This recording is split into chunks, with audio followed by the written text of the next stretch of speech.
Let's get you an update on one of the other stories on our Watch This Hour on the program. So the Competition Commission has launched a search and seizure operation on the premises of 4 scrap metal companies operating in Germiston, in Nigel, Vanderbijlpark and Hammanskraal.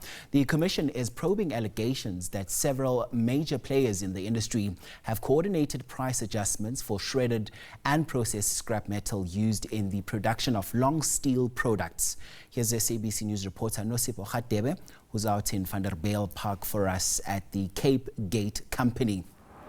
So, Nosiph, the Commission is clearly cracking the whip on price fixing in the scrap metal industry. Do we know what the raid has uncovered so far? A very good morning to you, Lucy, and to our viewers at home. Well, this raid so far, which got underway just after 9 o'clock this morning, we haven't really heard from authorities since they descended on the premises here in Vanderbijlpark. But what we know so far is that the authorities from the Competition Commission were being escorted by police services this morning.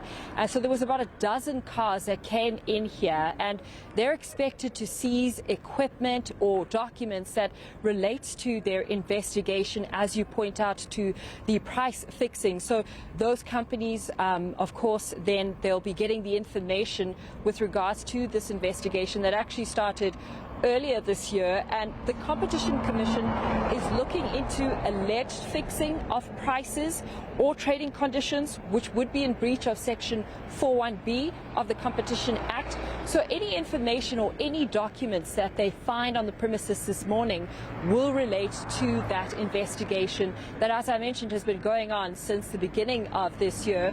But what I can tell you, since we've seen the operation, or what we've gathered so far, is when authorities came, of course, accompanied by police who are still on the premises now, and they're to the left of me right now, just of course monitoring the situation. Those were the cars, the police vehicles that escorted authorities of the Competition Commission here this morning, just after 9. But those authorities, of course, came in and made their way through to reception. It was quite a tense scene. We didn't hear much coming from the sort of discussion between authorities and the workers here, or those on the premises here. But we did see them go from the reception area, and they moved to a section of the business or the company that operates in buying long steel.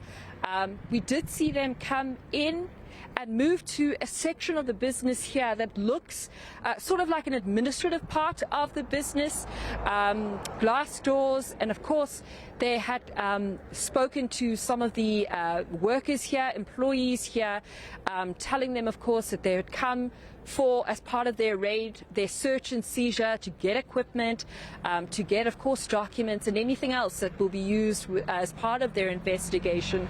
We saw them make their way in, but we were, of course, escorted off the premises, so we couldn't see much else. But of course, there was a flurry of activity with, security on hand, the competition authorities on hand, and everyone, of course, trying to understand what exactly is happening as authorities descended on this premises. We also saw workers coming out of that area. Of course, we're not sure why, but workers were leaving the premises a bit earlier. But so far, this is all we've seen. Authorities, of course, continue to monitor the situation. We'll, of course, try to also get a right of reply from this company, Cape Gate, in terms of the allegations that have been leveled against them by the Competition Commission.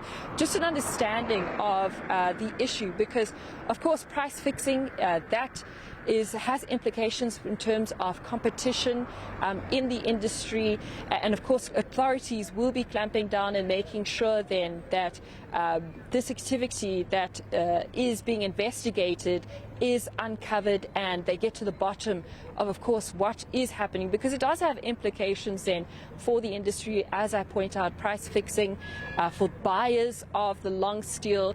And long steel is sort of material that's used in construction, manufacturing, so things like rail, equipment or bridges, that sort of material. So we'll continue to monitor the situation here in Xolisi and give you an update once we hear from authorities, once we see some movement from them coming out. But of course, it is quite a big premises from what we saw in the beginning initially.